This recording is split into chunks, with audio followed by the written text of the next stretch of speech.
6 ತಿಂಗಳಲ್ಲಿ white tapping ಮುಗಿಸಿ ಅಂತ ಹೇಳಿ ಯಾಕಂದ್ರೆ ಈ ಒಂದು ಕಡೆ ವೈಟ್ ಟ್ಯಾಪಿಂಗ್ ಕಾಮಗಾರಿ ನಡೀತಾ ಇದೆ, ಪ್ರಗತಿಯಲ್ಲಿದೆ ಅಂತ ಹೇಳಿ ಬೋರ್ಡ್ ಹಾಕಿರ್ತದೆ. 3 ತಿಂಗಳಾದ್ರೂ ಕೂಡ ಮುಕ್ತಾಯ ಆಗಿರೋದು.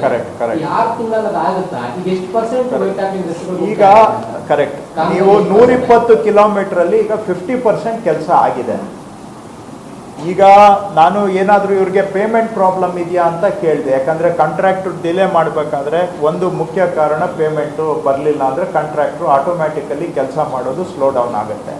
ಸೊ ನಮ್ಮ ಚೀಫ್ ಕಮಿಷನರ್ ಹೇಳಿದ್ದಾರೆ, ಇಲ್ಲ ಈಗ ಅಂತೂ ಗೌರ್ಮೆಂಟಿಂದ ದುಡ್ಡು ಬರ್ತಾ ಇದೆ, ನಮಗೆ ಪೇಮೆಂಟಿಗೆ ಏನೂ ತೊಂದರೆ ಇಲ್ಲ, ಮೇಜರ್ ಪ್ರಾಬ್ಲಮ್ಸ್ ಇಲ್ಲ, ಸಣ್ಣ ಪುಟ್ಟ ಇರ್ಬೋದು, ಸಣ್ಣ ಪುಟ್ಟ ಇದ್ದೇ ಇರುತ್ತೆ, ಆದರೆ ಮೊದಲ ಥರ ಮೇಜರ್ ಪ್ರಾಬ್ಲಮ್ ಇಲ್ಲ. ಹಾಗಿದ್ದಲ್ಲಿ ನಾನು ಸ್ಪಷ್ಟವಾಗಿ ಹೇಳಿದ್ದೇನೆ, ಅವ್ರಿಗೆ ಪೇಮೆಂಟ್ ಪ್ರಾಬ್ಲಮ್ ಇಲ್ಲ ಅಂತ ಹೇಳಿದ್ರೆ ನಾವು ಈಗ ಒತ್ತಡ ಹಾಕಿ ಕೆಲಸ ಮಾಡಿಸ್ಬೇಕು. 50% ಕೆಲಸ ಆಗಿದೆ 120 ಕಿಲೋಮೀಟರ್, ಇನ್ನು 50% ಬ್ಯಾಲೆನ್ಸ್ ಇದೆ. ಇದನ್ನ ಏನೇ ಮಾಡಿ ಅಕ್ಟೋಬರ್ ಡಿಸೆಂಬರ್ ಒಳಗಡೆ ಮುಗಿಸ್ಲೇಬೇಕು. ಕಾಂಟ್ರಾಕ್ಟರ್ಗಳಿಗೆ ಬೆನ್ನತ್ತಿ ಮಾಡಿಸ್ಬೇಕು ನಮ್ಮ ಇಂಜಿನಿಯರ್. ಪೇಮೆಂಟ್ಗೆ ಸಮಸ್ಯೆ ಇಲ್ಲ ಅಂದರೆ ಕೆಲಸ ಮಾಡೋದು ಯಾಕೆ ನಿಧಾನ ಆಗಬೇಕು ಅನ್ನೋದು ಅಷ್ಟೇ ನಾನು ಅವ್ರಿಗೆ ಹೇಳಿರುವಂಥದ್ದು.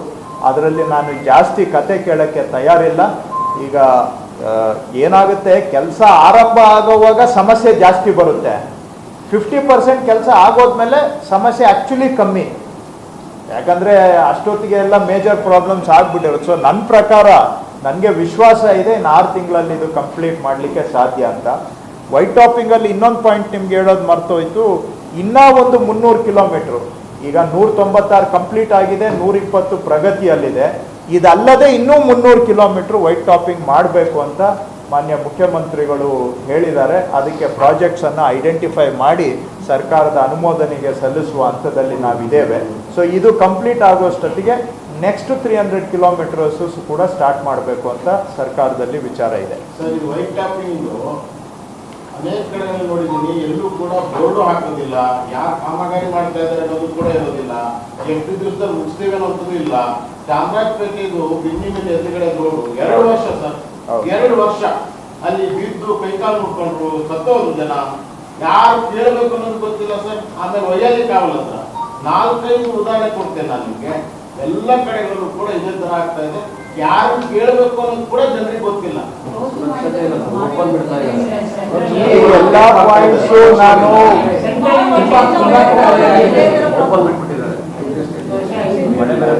ನಾನು ಇದನ್ನ ಇವೆಲ್ಲ ನೀವು ಹೇಳಿದ ಅಷ್ಟು ಪಾಯಿಂಟ್ಗಳನ್ನ ನಾನು ಅವರು MD ಅವರಿದ್ದಾರೆ, ಅವರ ಚೀಫ್ ಇಂಜಿನಿಯರ್ ಇದ್ದಾರೆ, ಅವರೆಲ್ಲರಿಗೂ ಮತ್ತು ಬೇರೆ ಇಂಜಿನಿಯರ್ಸು, ಚೀಫ್ ಇಂಜಿನಿಯರ್ಸು ಇದ್ದರು, ಇವರು ಪ್ರಿನ್ಸಿಪಲ್ ಇಂಜಿನಿಯರು, ಅವರೆಲ್ಲರಿಗೂ ಕೂಡ ನಾನು ಹೇಳಿದ್ದೇನೆ.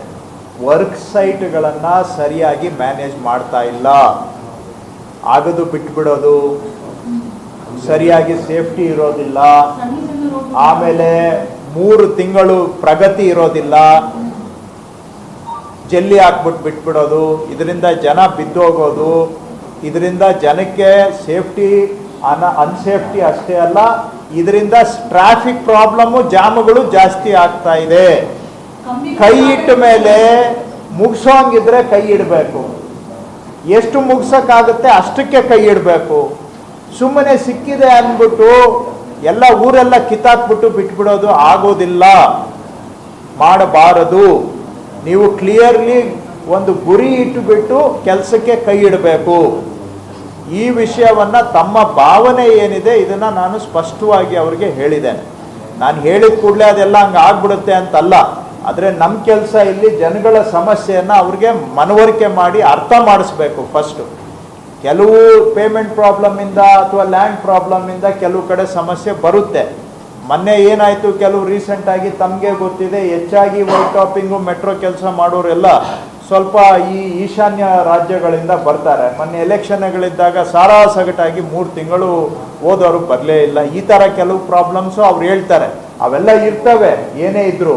ಆದರೂ ಕೂಡ ಇಷ್ಟ ಬಂದಂಗೆ ಮೆಟೀರಿಯಲ್ಗಳನ್ನ ರೋಡಲ್ಲಿ ಬಿಸಾಕ್ಬಿಡೋದು, ಅದರಿಂದ ಟ್ರಾಫಿಕ್ ಜಾಮ್ ಆಗೋದು, ಕಿತ್ತಾಕ್ಬಿಟ್ಟು ಹಂಗೆ ಬಿಟ್ಬಿಡೋದು, ಅದರಿಂದ ಜನ ಬಿದ್ದೋಗೋದು, ಜಲ್ಲಿ ಹಾಕಿ ಬಿಟ್ಬಿಡೋದು, ಜನ 2 ವೀಲರಲ್ಲಿ ಹೋಗಿ ಬಿದ್ದೋಗೋದು, ಇವೆಲ್ಲ ಸಮಸ್ಯೆಗಳು ನಿಜ, ಹೌದು, ಒಪ್ಕೊಳ್ತಾ ಇದ್ದೇವೆ. ಇದನ್ನು ಸರಿಪಡಿಸ್ಕೊಳ್ಬೇಕು ಅಂತ ನಾನು ಹೇಳಿದ್ದೇನೆ. ಅವ್ರಿಗೆ ಹೇಳಿದ್ದೇನೆ, ನಾನು ಸ್ಪಾಟ್ಗೂ ಬರ್ತೀನಿ, ಇದೇ ಪ್ರಾಬ್ಲಮ್ಸ್ ಅಲ್ಲಿ ಕಂಡು ಬಂದರೆ ನೀವು ನನ್ನಿಂದ ಸ್ವಲ್ಪ ಮಾತು ಕೇಳಬೇಕಾಗುತ್ತೆ ಅನ್ನೋ ಮಾತನ್ನು ಹೇಳಿದ್ದೀನಿ. ಇದನ್ನು ಸುಧಾರಣೆ ಮಾಡ್ಕೋಬೇಕು ಅಂತಲೂ ಹೇಳಿದ್ದೇನೆ.